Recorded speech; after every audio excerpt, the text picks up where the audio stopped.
Welcome everybody. Hope everybody is doing well and staying active. Those of you in North Carolina, I know we have some folks from a little bit farther out, but those of you in North Carolina, we may be having some new news by the time we finish up here. I believe the governor is getting ready to make some announcements, so we'll find out what that means. Maybe it'll move us a little bit closer to opening our gates. Although, don't know if that'll happen as long as cases and hospitalizations are going up in North Carolina. We really need to see some sustained downward trajectory on that. So, I'm going to talk about plants that are almost hardy, and I tried very hard to keep out some of the talks that some of the plants from my other talks, so I did not put in any didn't put in any Schefflera. I didn't do any Begonias, some of these things that I did in other days that could be in there.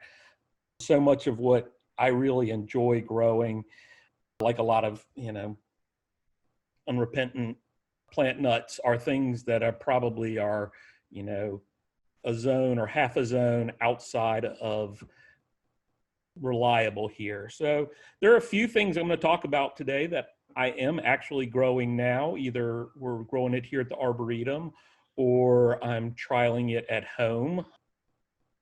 As I said before, sometimes with these types of things, I spend my own personal money and plant it in my garden. And if I have any success with it, then we can propagate it and bring it to the Arboretum, where we tend to be very conscious of our money, especially right now when we're not bringing anybody through the gate.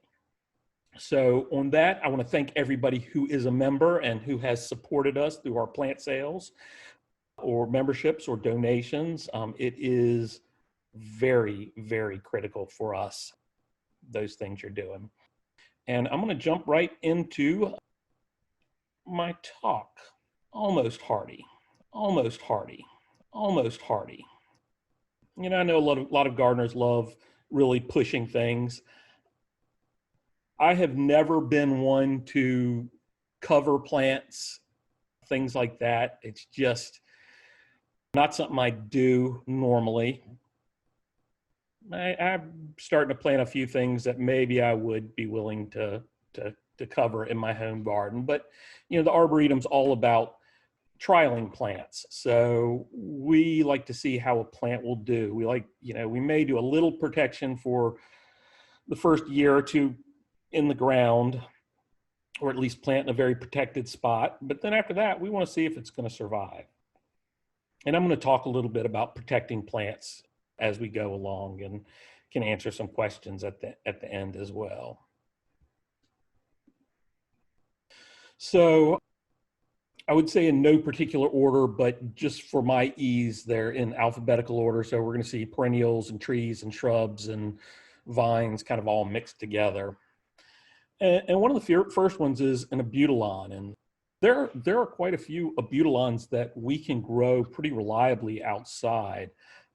We've been growing little Abutilon megaponticum, Little Imp, for a long, long time. And I've grown some of the other Abutilons with, kind of bell-shaped flowers outdoors for years and years here at the Arboretum and various places I've lived. This is one that I have tried multiple times. I see it in England. It's such a beautiful plant and have never had luck with it. Now, I will say, we have had 2 extremely mild winters. We had some funny things with this past winter, early freeze, but really overall we've had, zone 8B winters, really much warmer than we have reason to suspect will be the norm. And probably if we had this Abutilon planted out over the last year or two, it may have survived. Probably getting killed back to the ground, but bouncing back up. But it makes a lovely little, shrub can be limbed up into a tree with these great lavender hibiscus-like flowers.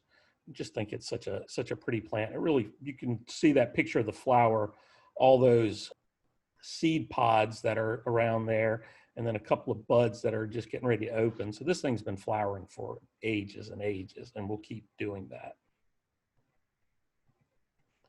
And there is a white flowered form. This is one that comes from our friends out at Cistus Design Nursery in Oregon. So if you want to try it, you can order it from them. They're great folks. Tell them you're friends of ours, and they probably won't give you any discount, but they'll say hi. They do like the Arboretum quite a bunch. Sean Hogan is a longtime friend. And this white one's really even prettier than the lavender. Beautiful plant. Now, I could have gone online and found a picture of this plant that wasn't mine and shown it to you as a beautiful large tree. It's a horse chestnut from China and Vietnam. Great big huge fruits. It's the biggest horse chestnuts I've ever seen. Usually when we collect seed, we collect it, you know, in like little Ziploc baggies. When some friends of the Arboretum collected this plant, seed of this plant, they packed them in duffel bags because the seed were so big. So, you know, like 25 or 30 seed filled a duffel bag. Aesculus wangii. This is it after multiple years in the ground at the Arboretum. You see these stems kind of sticking off to the side. That was, you know, probably last year's stem. It is completely dead this year, you know. So every year it sprouts, and we've gotten it up to about 4, 5, 6 feet maybe. Great big, huge palmately compound leaves. And then winter comes and it dies back to the ground. It's just, it was one of those, been one of those kind of holy grail plants, you know. It was, you saw it in old collectors' books. You see, you know, reports of it in floras, but nobody had ever grown it, had gone there and collected it. It's finally around in the US, but it's going to need to be one of those Pacific Northwest or deep South plants. It's just not quite hardy enough for us. And it's really too big. I'll talk about some plants, you know, tucking them up against the wall, putting them in a protected spot. But this gets to be a really large plant. So you're probably not going to be able to grow it, you know, really close to a house or something like that. We have it out in the open. It may be better, you know, growing it under some high shade, some pines, things like that that have been limbed up really high just to keep the air a little stiller, a little warmer. You know, so it doesn't, it kind of traps a little more of the heat there. But even still, around here, not going to do it. Now, I love the tropical, subtropical, warm, temperate conifers. I love trying to stretch them. Love seeing what they'll do. And this is one of my favorites, Agathis robusta. We actually have Agathis robusta from this tree, I think, growing as a indoor plant in our auditorium. It's from New Zealand. The Agathis get to be really large plants, called kauri in New Zealand. And when I went plant collecting in New Zealand, I did collect some cuttings of these that made it back through the shipping and inspections and everything. And it actually, they make a good house plant. This is growing. I know large plants of it growing in Tifton, Georgia, or at least they were. But it's hard to believe that something like this is a conifer, but when you see the cones, it makes a little bit more sense. It's related to Podocarpus, the Chinese podocarp we grow very easily here. but it makes a large tree, really stout trunks. I've got this planted right up next to my house. I would not recommend it for other people because if it's happy and it takes off, it's probably going to take my foundation with it. Although if it really gets going, I'll move it. One of the problems with plants, a lot of these conifers, is they'll grow from cuttings. You know, some of our other conifers, some of our temperate conifers are very difficult from cuttings. They're mostly grafted. And these guys will root pretty readily, except for when you take a side branch, you know, a branch like this that's kind of hanging down or going straight out, it'll tend to grow in that direction for years and years. So sometimes you go to conservatories and they'll have plants like these growing and the plant will be going horizontal, looking like a ground cover. But after, you know, 4, 5, 8 years, it'll finally send shoots upwards. But if you take cuttings from just shoots that are going upwards, you can get a plant that grows upright as well.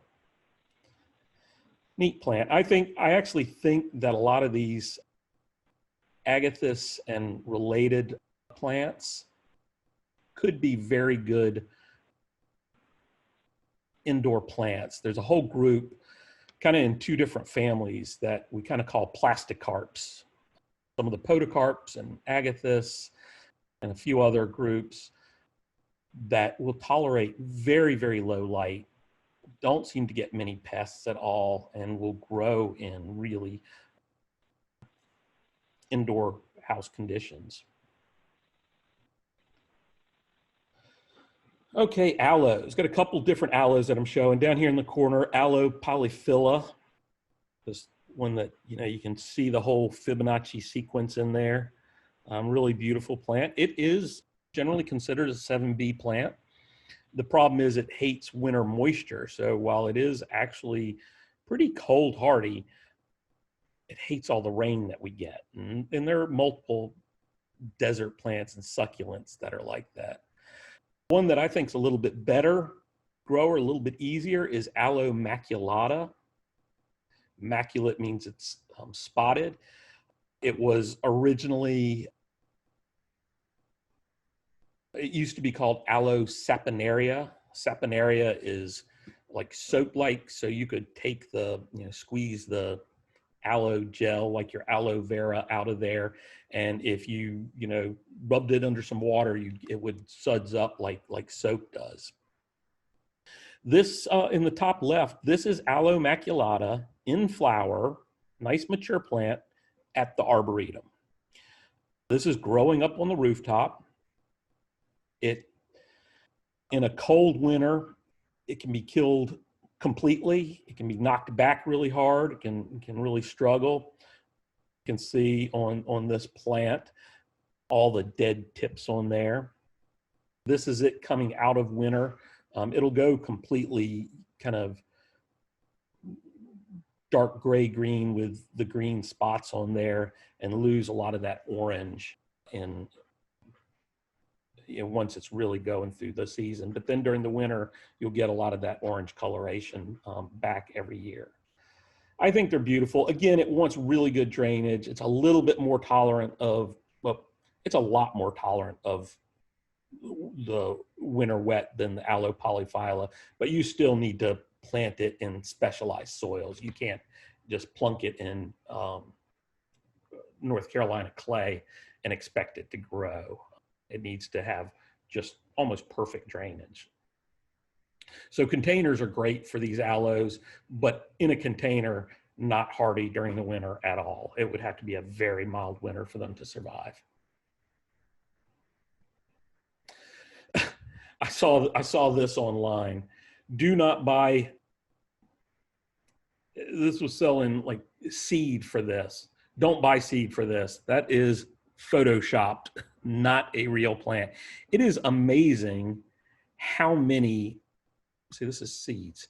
It is amazing how many times on eBay, on these online ordering things, you will see things that are just as photoshopped as can be. And I always wonder about the people who buy this stuff. Are they disappointed when their plant comes up and it's not doing this? This is a aloe polyphylla, that first aloe I showed. Or I wonder if the sellers just always sell seed that isn't going to grow anyway. Crazy stuff. Oh, Astelia. I have tried to grow this plant many times. I first read this beautiful description in the old Heronswood catalog about Astelia, silver sword. And Dan was growing it out in the Pacific Northwest, and it's beautiful. And I bought this more times than I should have from Heronswood. Collected it in New Zealand. I've never had luck with Astelia, just not hardy enough. I do think that there are some New Zealand plants, after having been there, that I think a lot, and I don't know about this one in particular, but I think a lot of the New Zealand plants, they are collected and grown from lower elevation plants where they're easier to get to for the nurserymen, and they grow just fine for the folks in New Zealand. And I wonder how many of these plants like this that aren't hardy for us, that if we went and just hiked a little bit farther up the mountains where they do get good freezes and cold weather, I wonder if we could get some colder, more cold hardy versions of plants like this. But it's got these strappy leaves, kind of silvery undersides, more olive green on the top. Flowers pretty inconspicuous. There are a bunch of different Astelias, and there are some that have their selected cultivars and hybrids that have like reddish growth and things like that. My guess they're even less hardy. Zara, oh boy, I'm hoping that my wife is not listening to me. It would be strange if she were to listen to me talk about plants, but if she knew how many times I tried some of these plants knowing I was probably not going to be successful. This is another, a lot of these plants are Southern Hemisphere plants I'm going to talk about, either Southern South America, you know, where it gets cold again down there, or New Zealand, Australia plants and from the colder areas. And Azara is one. There are a couple different Azara. Dentata is this one with this beautiful flowers. There's Azara microphylla, which you sometimes see as a houseplant in the US. And there's a really good variegated Azara microphylla as well. And when I look at this, I think, you know, why do I want this so bad? I can grow forsythia, and I don't, because, you know, it's common and everywhere. And I want this thing that isn't even as showy as forsythia, basically blooms at the same time, and I can't grow it, and yet I keep buying the thing and trying to do it. It's a tough one for me.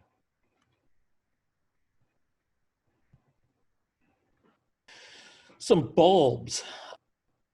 These are South African bulbs, Babianas.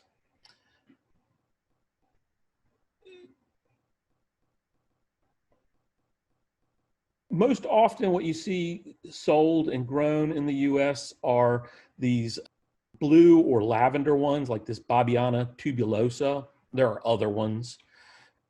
Babiana venzigiliae, Babiana ringens. These are all these little flowers. This is the one that throws me off because it does not look like the other Babianas. But these are, you know, some of these, the tubulosa, you plant it in a nice, freely draining soil, kind of in a protected spot, maybe near a house. Maybe if the winter's going to get really cold, you throw a pot over it or something like that, you know, for a few days while it's cold. And, you know, you might be able to get it over. This Ringen's probably not. Theoretically, you could dig the bulbs, lift them, bring them inside, like people up north do with gladiolus and dahlias and cannas and things. Can you imagine digging your cannas? Oh gosh, every year so they won't die. You can't kill the things down here, but these you'd probably have to do something like that. And there's so many of them, and they're gorgeous. And you know, part of me says I should continue trying to grow every Babiana I can, because maybe there's one that's hardy, but probably not. Oh, I did put begonias in here, but these I didn't put in my last one. So we've got two Begonia boliviensis. Got Santa Cruz Sunset here.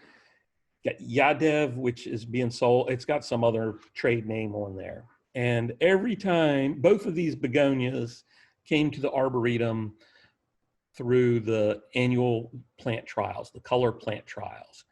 So every time we see them come in, you know, Tim will grab some to plant out in the Arboretum in a permanent spot, usually in the lath house where it's more protected. This one's in the lath house. Isn't it beautiful? I think it lasted 2 years in the lath house. You know what? It's not in the lath house anymore. It is gone. Gone the way of all good things. They're just not quite hardy enough for us. And this is another one. And we keep trying them. We had a white one last year or the year before that we tried. We've got one that in the lath house right now that came back that overwintered. In coastal North Carolina, Begonia boliviensis will probably survive 3 out of 4 winters, 4 out of 5 winters, but that one other one gets it. But this is definitely one, since this dies back to the ground when it gets cold, this is one that you could definitely mulch really well and probably have it survive. You mulch it with preferably a fairly loose mulch. Oak leaves work great. Maple leaves, not so much, because they pack down and kind of get matted. But you get oak leaves on there, or what I really like are pine branches. You know, we usually don't get much cold, you know, before the new year. So take your Christmas tree, if you have one, and you cut off the limbs and you just throw those limbs over some of your tender plants to give them just a little bit of extra protection. Because what's good for that winter protection is the air. The air provides more insulation than the leaves, unless you do a lot of leaves or mulch or branches. So that's why I really like branches over my plants, because it traps air in there. And if you do that, you can probably, here in Raleigh, you can keep Begonia boliviensis alive longer than not. Of course, with branches in your yard, it looks pretty ugly. So, you know, you got to weigh that as well. But sometimes it's worth it. But even just taking some of whatever you mulch the rest of your garden with and just piling, you know, mulch on top of plants like begonias 3 or 4 inches deep, or making little mounds of pine straw. For me, little mounds of pine straw work pretty well because I don't mulch with pine straw anywhere else. So that helps me remember what I've covered up, and I can go back and uncover them. If I use the mulch I use all around it, sometimes the plants get lost because those mounds kind of settle a little bit as the winter goes by. Barberries. You wouldn't think I'd put a barberry in here, right? We can grow barberries. This is a South American barberry, Berberis darwinii, obviously named for Charles Darwin. I love, you know, reading The Voyage of the Beagle and On the Origin of Species. And I even read Darwin's monograph on barnacles. I did skim some parts. It was not a captivating read, but I really am fascinated by Darwin. So that's one reason that I'd like to be able to grow this plant. The other reason is it has these rich orange flowers, and I don't know that this maybe is coming off as a little bit gold on, or at least on my screen. Maybe it's a little bit oranger on your screen, but it is just this really, really sumptuous, rich color. And I can't grow it. I've tried and tried, and I can't grow it. So that makes me want it even more. But it's got these little tiny, almost like holly leaves on there. They're very spiny leaves, but it's very kind of a compact, tight plant. Not small, it can get big, but it's always, every time I've seen it, it's very dense. And when I see it in flower out in the Pacific Northwest, I fall in love with it over and over again, and I bring it back and I kill it. Oh well. You know, the climate's changing. One of these days I might be able to get it. I'll keep trying. I love it so much. Okay, maybe a stretch. But there are some palms. You know, we grow palms here. We have palms native here. You drive down towards the coast and you can see sable minor. They find needle palms. You know, a little farther south, we have cabbage palm, sable palmetto. You know, so there are quite a few palms that are native to the area. Quite a few that we can grow. The fan palms, Washington, Trachycarpus, Fortunii, easy here. But there are other palms that are not. Now this Bismarckia, this is definitely, this zone 8 is even really stretching it with this one. But I have seen this in a, what the owner says is a 7B garden. What I think is probably a 8A-ish garden, A-ish, B-ish. So warmer than Raleigh, but you know, more like coastal North Carolina. It's got it growing right up next to a house. You don't have to worry about palms, about their roots getting into your foundation. But this is, to me, one of the most striking palms in existence. It is so silvery blue. And in fact, after I put this together, I'm not too proud to say that I went online and purchased some seeds of Bismarckia to grow so I could try planting one right up next to my house in my tropical bed at my home.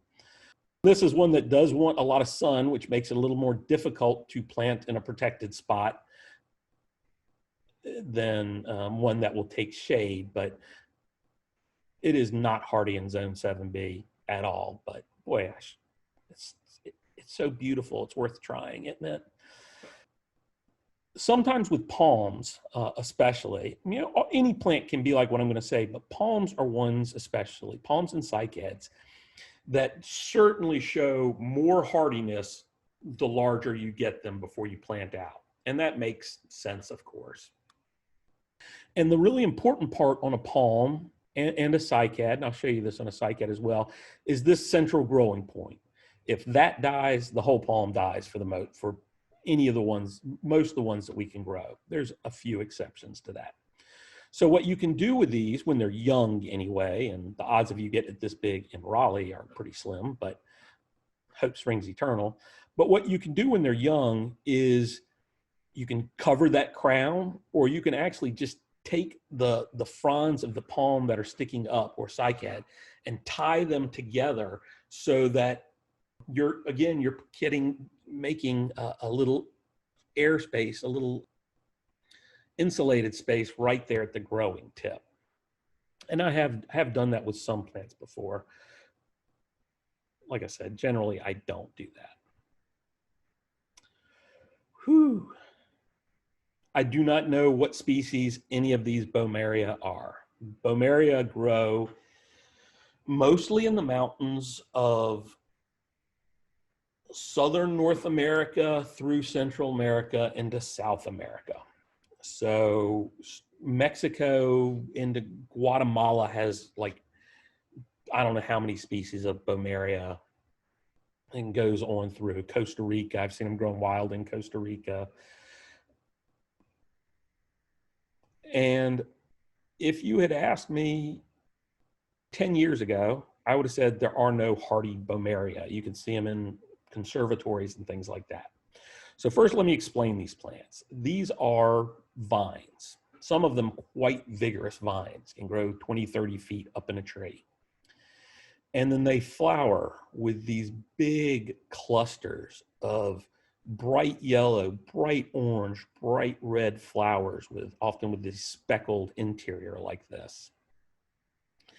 They are alstromerias, basically. They're vining, climbing alstromerias. So if you've ever grown alstromerias, seen them in arrangements, you kind of get a sense of the flowers you could get on these things. Well, on a lark, I collected a handful of seed from an unnamed species at the University UC Berkeley Botanic Garden with permission. Don't go collecting seed from your botanic gardens without permission. But I was there with the curator of the plants, and I collected them because after these flowers, these clusters become big clusters of large kind of blue-black fruits. And for a seed collector like myself, they're kind of irresistible because you can just grab a handful and you've got a whole bunch in your hand. So took them back, grew them. We got a bunch up. We said, what are we going to do with these things? We planted one in our lath house, and it's been there since 2012. Dies back to the ground, grows back up a little trellis in there, is in flower right now. Flowers off and on most of the summer. We distributed, we grew seed, we took seed from that and grew that seed out, and we distributed it to members maybe, or during a plant sale or something, so some of you may have them growing in your garden. So now I'm wondering what else is out there. And I should say the one that we distributed, I cannot remember if it's from a high elevation in Mexico or a high elevation in Guatemala. I have to go back and look at our records. I feel like it's the Guatemala one, but I may be wrong. But Mexico or Guatemala, it's really far south in either of those. It's not northern Mexico, it's southern Mexico. So now whenever I can get my hands on one, either seed or plants, I plant it,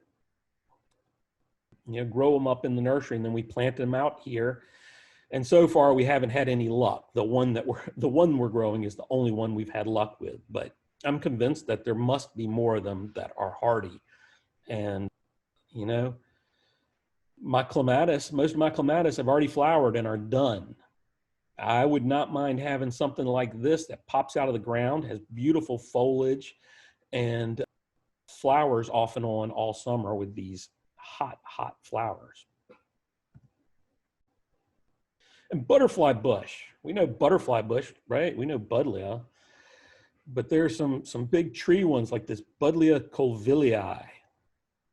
And again, never had any success with this. This is growing down in Cornwall in England, where they can grow anything at all. And I just love these flowers. There's so much, the individual flowers are so much bigger than on, the butterfly bush we grow, and the really intense color of colvillii.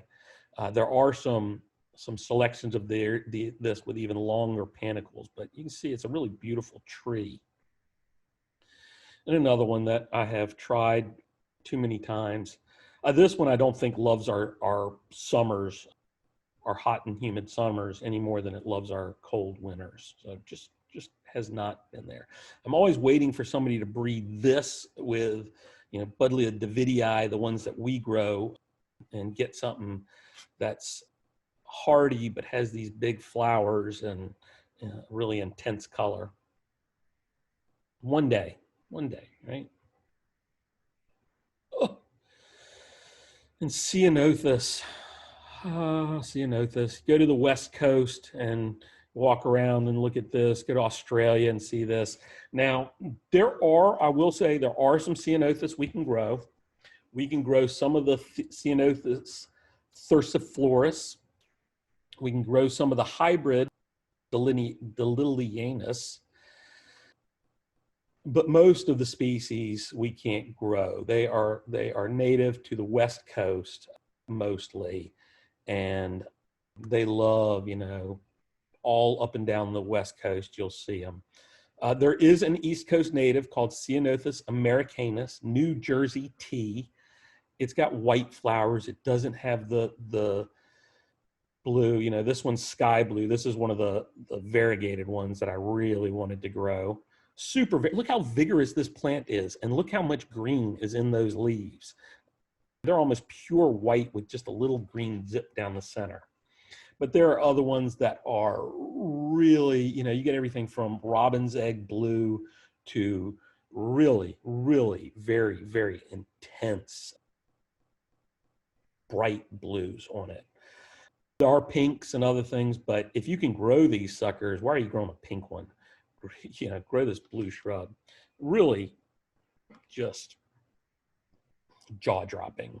But they kind of like that Mediterranean type climate. They don't like our humidity. They don't like our cold. So they're tough for us. But look at that. Gorgeous. And that's another one that I've never had success, except for a few of the, like I said, a few of the Thursiflorus and a few of the hybrids. But this is a group where there are just dozens and dozens of selections, many, many species. And this is one that I have entertained the thought of getting a significant collection of these, growing them out in 1 gallon containers in our greenhouse here, and plunking in the ground and seeing which ones will survive, because often there'll be, you know, 1 or 2 that surprise us and can do well. So stay tuned. We may do a Ceanothus trial, and yeah, if so, we'll find out if there are any of them, because if we do a Ceanothus trial, there'll probably be 75 to 150 different plants that we would do it with. And so, you know, cross fingers, there's some ground covering ones. Maybe those would be a little bit better. I don't know, but we'll find out if there is one. Clianthus, this is sometimes called the lobster claw plant or the parrot's beak plant. It's in the pea family. It's just kind of a mid-size shrub, but it has these incredible flowers on there. I mean, look at these things. Isn't that great? And Clianthus maximus is probably not the hardiest of the group. Clianthus puniceus is the hardiest one, but I didn't have a picture of that I took, or that was in our database. I just had maximus. This is one of the signature plants in a lot of New Zealand gardens, but love that thing. Intense color. But I've never tried it, but I'm told puniceus is almost hardy for us. So that makes me think maybe I could plant that right up close to a house and get it to survive. The British had a term for that. Before we infected them with our plant hardiness zones, the British would say things are hardy, half hardy, tender, and some plants they would designate as wall plants. And these were plants that wouldn't survive in most of England. You know, when you say most of England, what we're really saying is London, because that's where most of England lived. Wouldn't survive in the open garden, just out in the open. But if you put them up against a sunny wall that would collect and retain some heat, or got some heat from the interior, you know, but just stayed a little bit warmer, you could grow plants. And I love that. I love that. One of my favorite nurseries, if you joined us for our Southeastern Plant Symposium, Kelly and Sue from Far Reaches Farms, they don't put plant hardiness zones on their plants for the most part. they'll say, oh, we're not sure how hardy this is, probably ought to mulch it well, or it's made it through 2 winters where we got down to 12 degrees Fahrenheit in the open garden and hasn't died. But too often people will look at plants and say, okay, it's zone 8 and I live in zone 7, so I can't grow that here. And the plants don't read the manuals. You know, there are all kinds of microclimates. You might have spots that are zone 8 in your garden. I have different thermometers and things, and when it's going to be really cold, you know, I put them out in different areas of my garden and I figure out how warm, how cold it is. I'll sometimes have, you know, 3 or 4 thermometers within 6 or 8 feet of each other all around, you know, finding out, okay, if I plant something really close underneath this plant that's got low branches, it stays warmer because it's getting some protection from the house and this plant, you know, whereas if I plant it here 3 feet away, it's, you know, 3 degrees colder, 4 degrees colder. Those few degrees can make a difference. I don't recommend you to be like me, though. It's not good for your mental health. I was complaining because at my current house, my vent for my dryer is like 6 or 8 feet above the ground. And in my last 2 houses, my dryer vent was right, you know, was 18, 24 inches above the ground. And I used to plant things that weren't hardy right by my dryer vent. And then I would run the dryer. I'd like put it on its longest setting and run it before going to bed on nights where it was supposed to get really cold, and then wake up in the middle of the night and run it again, and maybe wake up early in the morning and run it again. Again, you don't want to be like that. That's not good for your sanity. Oh, another group that I would love to do a big trial on, the Coprosmas. Now, we grow a couple of Coprosma species in our garden. And Coprosma is this big group of plants, and many of them, and I did not put pictures of these in here, many of them are all but indistinguishable from each other.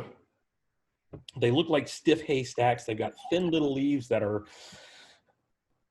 gray-green to gray-brown to rust-brown, and they are what we call bioplants, botanical interest only plants. Very cool plants. I love them, but they're not pretty. But there's this whole other group of what they sometimes call mirror plant, because they have these, most of them have these very glossy, wide leaves. Oops, went backwards. Coprosma, lemon lime, this reddish one, rainbow surprise, Inferno, golden glow. This is an older one from a different species, Coprosma williamsii variegata. But these have been hybridized and whatnot. And there are all kinds of different ones. Go to New Zealand and Australia. In England, they've got bunches of these. West Coast, they grow them. Never had success with them here. But this is another one that it might be worthwhile getting, you know, 100 or so of these different cultivars, growing them up to a decent size and planting them out and seeing if any will survive, because that would be pretty nice, wouldn't it, to be having the garden that when it comes out,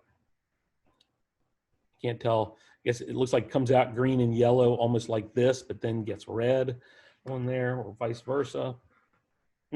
Love that. Love that. Although, again, we've got abelias. We've got more variegated abelias than you can shake a stick at. And boy, that looks like a loropetalum or a variegated abelia, doesn't it? And, you know, we've got abelia kaleidoscope, which kind of looks like that and that, depending on the season. And it has pretty flowers, and these don't even have pretty flowers, just pretty foliage. So why do I get obsessed with these things that are not quite hardy? It's always wanting what you don't have, I guess. Tree ferns. Hey, tree ferns. So one of the very hardiest is Dicksonia antarctica. See, with a name like that, we should be able to grow that, you know, in the mountains of North Carolina, right? Antarctica's cold. And well, it was named by people who went south, but didn't go south far enough to really know what Antarctica was. So Dicksonia antarctica is a tree fern. It's this guy right here. This is a very old one, typically a little bit lower. They can get very big, but usually you see them in pots. And this is one that, again, when it's smaller, you could take all these fronds and tie them up, above that growing point. Kind of fun fact, the trunk, and I say that with air quotes, the trunk of a tree fern is not like a trunk of a tree. It is the rhizome, which is typically the underground stem of a plant, of a fern and other plants. They have underground rhizomes that grow down, kind of down together and become the trunk. And so it'll slowly get wider and slowly get taller. Basically, every frond is a new rhizome going down. And if you ever see the trunk of a dead tree fern, and you kind of look at it, you can kind of tell that it's a really cool growth adaptation that tree ferns have. So Dicksonia, in any tree fern, or almost all tree ferns, don't like hot and dry. There are a few that do, but for the most part, if you're trying to grow them outside, you're going to want to put them in a sheltered spot. You're going to want to let them have water regularly. People who, like in Southern California, where there's a lot of humidity, but the temperatures are good for them. A lot of times what people who grow tree ferns will do is run a tube up the trunk and put like a 1 or 2 drip emitters up there. And the emitters will just dribble out water that goes down the trunk. And the top and the trunk have a lot of hairs and things and keep it moist. It's not the leaves that you're trying to keep moist. It's that new growth point and down that rhizome, because that is a root, that whole thing going down. And it's not so much the soil. It's that. Now, Dicksonia antarctica is good to about 20 degrees. So, we don't go below 20 a lot, but we go below 20. You could come out, there are people who grow things like this, and they will, make a cage around it, especially when it's younger, say, 4 or 5 feet tall at most. They'll make a cage around it and they'll pile leaves in there, 4, 5, 6, 8 feet high to keep that warm. But once the growing point goes above that, that doesn't work so well. I've seen people who will wrap it.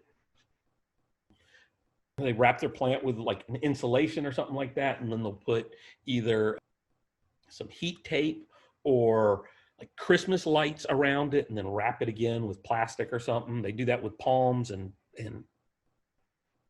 tree ferns and bananas to keep them going. A tree fern, I'd almost be willing to do that. But be careful, it's getting hard. You need to go, right after Christmas and get all the incandescent strings of lights you can if you're going to be that kind of person, because they're all going to LEDs, and LEDs don't provide any warmth. So you need something that's going to provide a little warmth if you're going to do that. What I would like to get my hands on, and I've never seen it offered, never seen spores offered, anything, is another species called, another genera, Cyathea.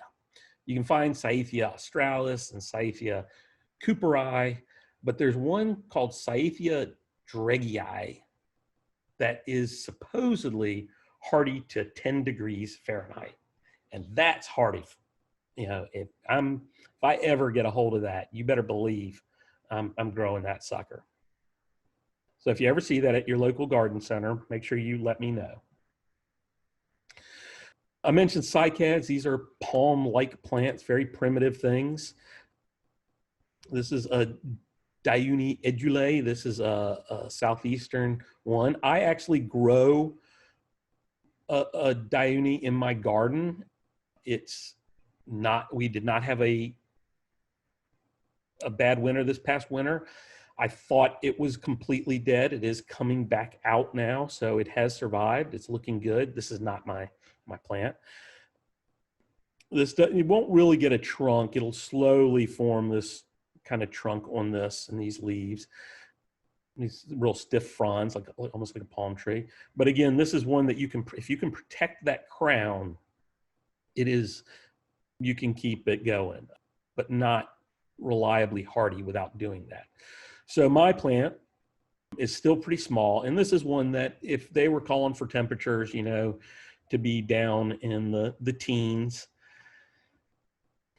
I might go out and throw some branches on it for a few days and try and protect it, or at least wrap a string around it and bring all these fronds in to protect that growing point in the center. Drymies, it's another one of these southern hemisphere things. People who grow it say this thing is so hardy, it's rock solid. You don't even have to worry about it. They grow it on the West Coast. They grow it. No. After probably 10 or 12 plants that I've tried, I can say for sure this thing is not hardy here. But there's no reason it shouldn't be. It grows in areas that's in the southern hemisphere that seem to be as cold as this, but it is not. I have actually purchased about a 6-foot tree of this here locally in the last few years. Actually, I won't even say I purchased it. I was at a garden center and they had gotten some in. Be really careful if you're looking at Monrovia plants and they have the Dan Hinckley collection. Love Dan. He does not decide where those Dan Hinckley collection plants are sold. And at least one of the local garden centers always likes to get a few in if they have new ones to see how they do. So I was there and I said, yeah, that thing's not going to survive. I hope you're not guaranteeing that plant because you'll be replacing it every year. And they said, really? And I said, yeah. And they said, well, maybe this is a better one. Why don't you take one for the Arboretum? So I said, sure, and took it and we planted it in a very protected spot. It did not make it through a winter, not a very bad one. That was nothing against that local nursery. I love that they're trying new plants. And one of the big box stores had some Dan Hinckley collection plants this spring, and I bought one and planted it at my house. I know it's going to die, but I had to try. Always got to try. Another one, South American plant, Ambothrym coccineum. Oop, there's an extra R in that name. It should be coccineum, not coccinerium.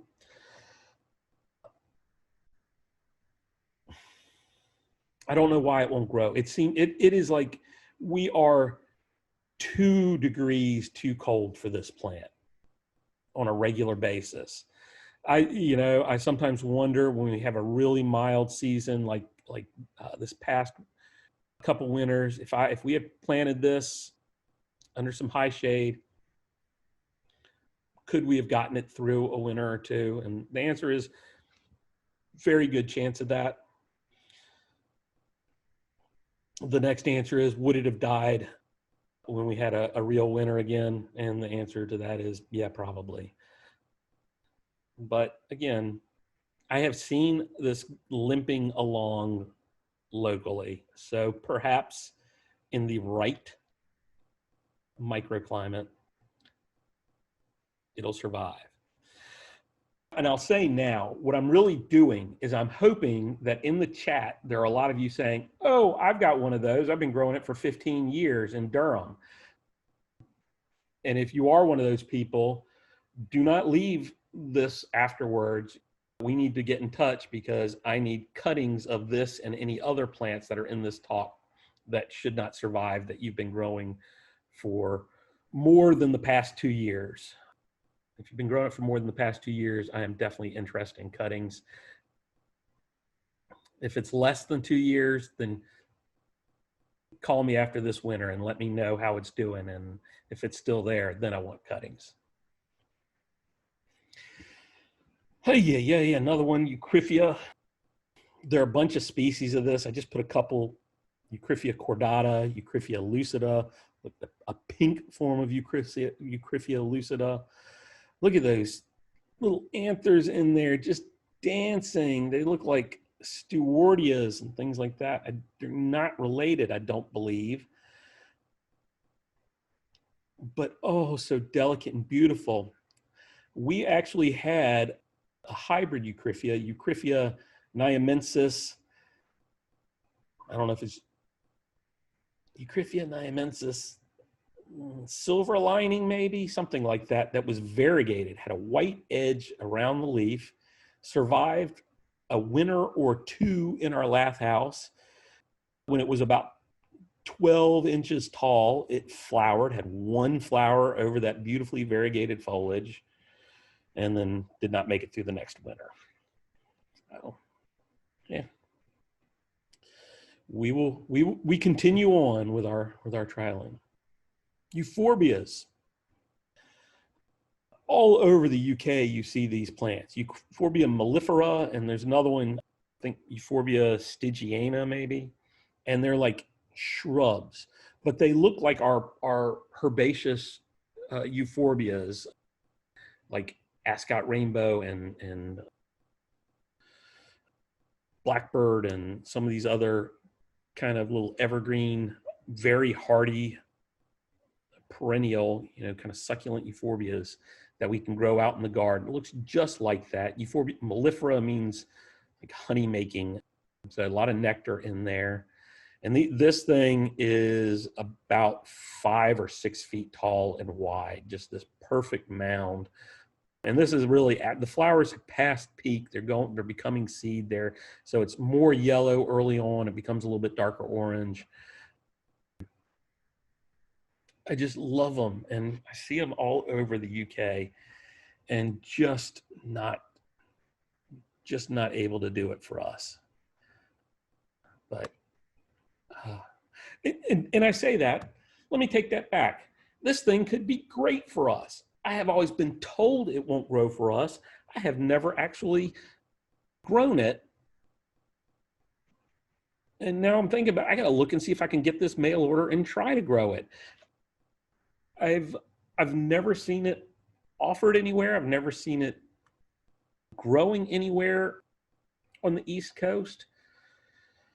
I don't even remember seeing it on the West Coast, but maybe it is. Maybe it is. Oh, I know who I'm going to have to ask about that. Okay, going to herbaceous now. There was a period where, when I was at another garden, that we got all of these, often call them peacock gingers, Kempferias and Cornu-Kempferias, and these other little plants, ginger relatives and things that are touted as ginger relatives, even if they're not. And they were being sold not so much for these flowers, but for the foliage, because some of them didn't even have flowers this nice. And they were being sold as hostas for the South. You can grow them where it's hot. The deer won't eat them because they're ginger relatives. They're great. And even here in Raleigh, I visited somebody who had some Kempferias growing in her garden. And I got so excited. And then I realized she also had a little greenhouse, and she dug them up and potted them up every fall and put them in her greenhouse and then planted them back out every spring. Just not hardy. They're another one that seemed like they could and should be. They're down low to the ground where it retains a little bit of heat, but no. And there are a bunch out there, and they were so popular for a while. You'd see them being sold as mostly hardy plants, but just not. But I had to put at least one more vine, since I love vines so much. Had the Bomareas already, but this Canadia nigricans, I guess Canadia nigricans. This is this vine that, it's a really pretty vine, and it is this is probably a zone 8 plant, especially if you grow it up beside a house, but it has perhaps the blackest flowers of any plant that I've ever seen. And they look so elegant, and they are almost impossible to get a good picture of this plant in flower. You can get a picture of the flowers like this, but the whole plant in flower just never does it justice. So I didn't even put in a bigger flower, a picture of the whole plant, but it's just so elegant. There's something about it, especially when, you know, it's just been in a rainstorm. But neat plant. Every once in a while you can see seeds of this available, and it grows pretty easily from seed. It's in the bean family, so it's got a really hard, once it dries, it's got a really hard coat on it. So if you put it in some boiling water or scratch through that outer seed coat with a file or something like that before you plant it, it does much better. It'll germinate very quickly. More palms. Okay, so this palm, this plant, this picture was taken in Columbia, South Carolina at Riverbanks Botanic Garden. I mean, that's been growing there for a pretty good while for it to get a trunk. You know, that trunk probably to the top of the trunk right here is now 10 feet tall.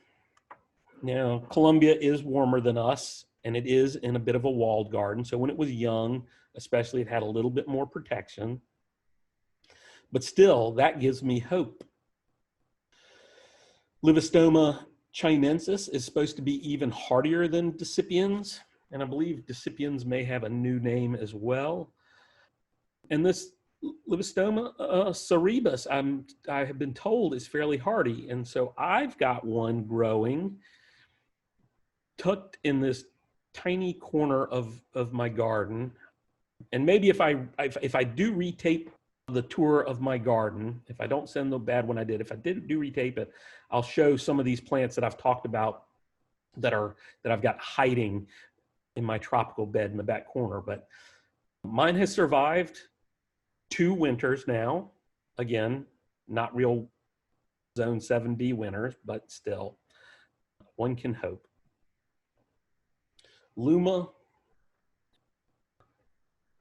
Do we need an evergreen white-flowered crepe myrtle? Because that's basically what this is, right? You got the great bark like Natchez. You got flowers that don't last nearly as long as a crepe myrtle, but you have this nice evergreen foliage on there. You know, again, I can't grow it, so I want to grow it. And if you look around in here, you can see like there's an Oricaria, a monkey puzzle tree that we can't grow, and probably some other palm we can't grow.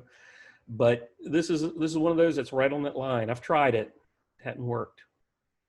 Had to put this in here just because I say if it has Panax in the name, I love it. This is Oreopanax nymphaeifolius. Actually, have no idea if this is even close to being hardy for us. But look at those gorgeous leaves. Look at that plant, beautiful. Maybe next time I do one of these talks, I should talk about this plant and then one that resembles it that you actually can grow, like wheel tree, trichodendron, you could grow instead of this. Pittosporums, we grow pittosporums, right? Pittosporum tenuifolium, Pittosporum tubeira we grow a lot of them. We've even introduced pittosporums from the Arboretum. Tenuifolium is another one of these that they grow in New Zealand and the West Coast, and especially this species Tenuifolium. And I have tried them, haven't had luck, but another one where there's so many selections of these variegated leaf pittosporums that it may be worth trying again. I have kept just a plain green leaf tenuifolium alive for a while. I'd love to try this Tom Thumb because this is a really dense dwarf mound, which a lot of times plants like that will be a little bit hardier. They kind of insulate themselves, but there are so many good ones. I can tell you for sure, Garnettii, it is not hardy here. I've grown that so many times. Irene Patterson, not hardy here. I've grown that a bunch of times, but some of these other ones I haven't. So again, hope springs eternal. They're typically big evergreen dense shrubs, but some of them are dwarfer. You can keep them pruned quite small if you want. You can keep them pruned small enough that you can cover them, I suppose. Oh, this one I didn't actually get a chance to trial. I was told it was hardier than you would think, being that it's from Bogota, the Bogota area. This would be when I would ask people if they knew what Phytolacca was. Phytolacca americana is pokeweed. I could, with our lack of volunteers out here at the Arboretum, I could show you some beautiful pokeweed in the garden. But this is a little dwarf one. You know, our pokeweed gets quite tall, 6-8 feet tall, you know, with a spike of white flowers followed by black berries. Sometimes people eat it. They call it poke salad. I don't know. I've never had poke salad, and I could do without it. But this is a little guy. This thing only grows 8 to 12 inches tall and has these hot pink flowers on there.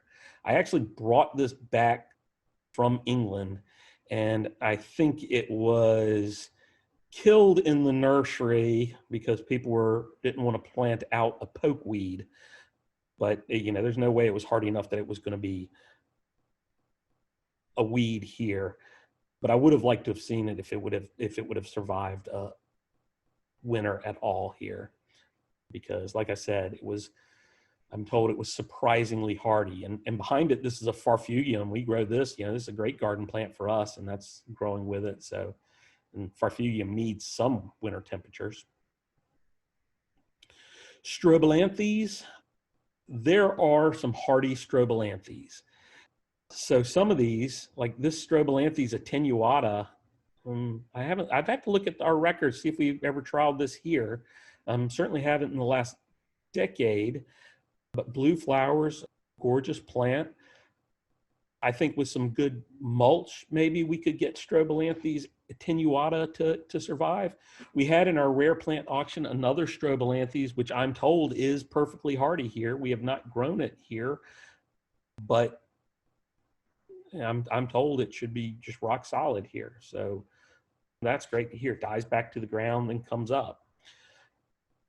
You may know Strobilanthes from this plant, Strobilanthes diarianus, called Persian shield. This one you grow for this metallic purple and silver foliage. New growth has this purple, and then it ages to more silvery. This is pretty darn close to being hardy. I would almost guarantee you, if you had a semi-shaded spot, some high shade, so some branches overhead, and you had this plant that when it got zapped back in the winter, if you had thrown some branches, some leaves, some mulch over it over these past 2 winters, it would have come back both winters, and would it be, you know, at this point this season, it would probably be almost waist high and just a beautiful mound. Now, when it gets down to 12 degrees for several hours overnight, or it doesn't get above freezing, you know, for 2 or 3 days, and the ground freezes, all bets are off then. Tacoma, this is in the same family as crossvine and trumpet creeper, but it's kind of a shrubby plant. This is on our rooftop. This Tacoma lived here on the rooftop for multiple years. Would come back with flower over a long period. You see all the fruit that's forming, and it's in the bean family. Get these long fruits off. If you were diligent about going out there as those seeds were forming and taking them off, it would flower even stronger and more heavy. But it lived for years. And so hardier, I think there are hardier forms than we give them credit for. It'd be interesting to get a bunch of these named ones and see what they do and see how they grow, and give them a shot. and get them in a protected spot. Now this needs open and sun in order to flower well, but I think we're right on the verge of the hardiness for this guy. So there you go. I wanted to zip through some of these plants. Often when I talk about these, plants are not quite hardy, people have even more questions than normal about them. And I have questions for y'all. I'd love to hear about y'all's experiences with some of these plants, and how if you've grown any of them, how they've performed, whether they've come back, if you've got any that I can come get cuttings of if they have, for the greater good, for the Arboretum, of course. And to maybe get out, if you've got a really hardy form. There's a plant that I grew for years as a tropical. I buy it and plant it out and dig it up and put it in containers and plant it out at a botanic garden, bring it in and out and in and out and in and out. And it was not hardy. Clerodendron speciosissimum, one of the prettiest plants you'll ever see. Just these big heads of orange flowers. Gorgeous plant. Well, I went to the place where you go to see all plants that you didn't think existed anywhere, Juniper Level Botanic Garden, and there's one that's come back year after year after year for Tony. And finally, he started propagating it, and he offers it in his catalog. It's called Arkansas Hardy or something like that, Clerodendron speciosissimum Arkansas Hardy. I didn't put that in here, but that's been, it's been like 10 years, and he's like, it's hardy for me. It really is. So it's a great, when you see these, because you have to grow them out, and you've got to not believe what everybody tells you and be willing to kill plants in order to see whether they actually will grow. Well, Mark, no one spoke up in the chat that said that, oh, I have that and it's been hardy. Maybe someone will speak up now. Yeah, something that I'm just seeing in the chat that Chris actually said was, he kept something in his garage over the winter. I do that. I don't have any space in my house for houseplants. I have one houseplant in my house, and it's a cast iron plant. It's a non-hardy cast iron plant, which I can neglect. Every month or so, I'll remember it and I'll stick it in the sink in the kitchen and run some water in it, and that's about it. But I do grow a few plants. I've broken down. I've got a couple of things in pots, and that's what I do.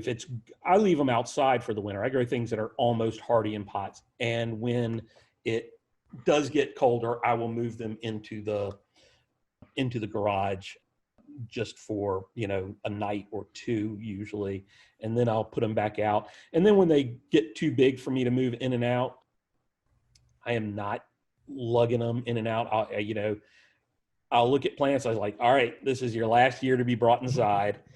And early spring, once danger of frost is over, I will take that plant and I'll plant it somewhere permanently in my garden, and it'll either survive or become compost. Kristen just mentioned in the chat to me that she thinks Tony has, I'm going to blow the botanical name, Euphorbias. Does he? I would not on it.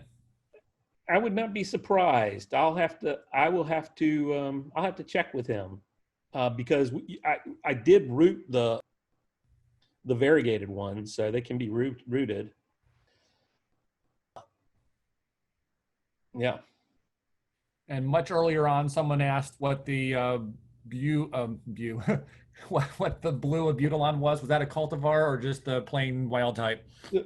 Just plain Abutilon vidifolium, the grape-leafed Abutilon. Any other questions? It was actually pretty quiet question-wise. Just had a lot of comments in the chat. Yeah. Didn't Yeah. we have a Tacoma stands out in the parking lot area that was orange? We had Or Techumeria capensis, the Cape okay, Tacoma-like plant. And we there had you that propagated because that was out at the entrance for a long time. And that's another one that generally isn't hardy. So we need to plant that in 2 or 3 spots. It's a little bit smaller leaf, finer than the Tacoma. I find the Tacoma a little bit of rangy, a little bit coarse plant, beautiful in flower, but the Techumeria is a little bit glossier leaf, a little bit nicer, orange flowers. So we need to get it around a couple spots and plant it, and get it through a really cold winter, because there could have been some heat island type effect around where it was planted there by the street and the parking lot. That asphalt can absorb a lot of heat during the day, even during the winter. So, but yeah, I'm hoping that one does prove hardy for that us. was always a great flower color. Yeah, oh man, it's gorgeous. And it dies back to the ground, Yep. so it doesn't get out of control. Yeah. Techumeria capensis. All right. Thank you all. Yep. Appreciate you coming in. Thanks for joining us today. Yep. Thank you. Enjoyed it as always.